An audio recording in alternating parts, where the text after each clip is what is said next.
पाडकामाला पुरोहित संघाने विरोध केला, मात्र प्रशासनाच्या निर्णयानंतर हे पाडकाम करण्यात आलंय।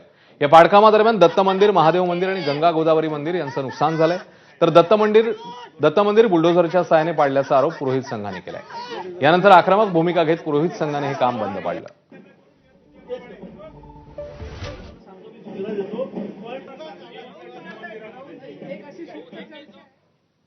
दरम्यान घटनास्थळी मंत्री गिरीश महाजन यांनी भेट दिली। कुणाच्या भावना दुखावण्याचा हेतू नाही असंही त्यांनी म्हटलं।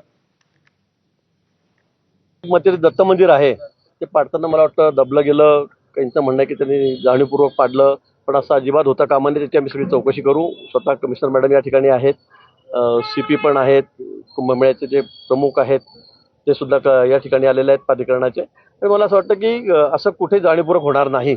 चुकून झालं असेल तर मी सांगितलं की जसं मंदिर होतं त्यापेक्षा सुंदर मंदिर दगडामध्ये असेल, दगडामध्ये सिमेंट तसं आम्ही त्या ठिकाणी उभं करू। कोणाचे भावना दुखवल्या जातील हा आमचा हेतूच नाही। कोकण हे काम आमचंच आहे, सगळं कुंभमेळा मंदिर हे सगळं काम आमचंच आहे।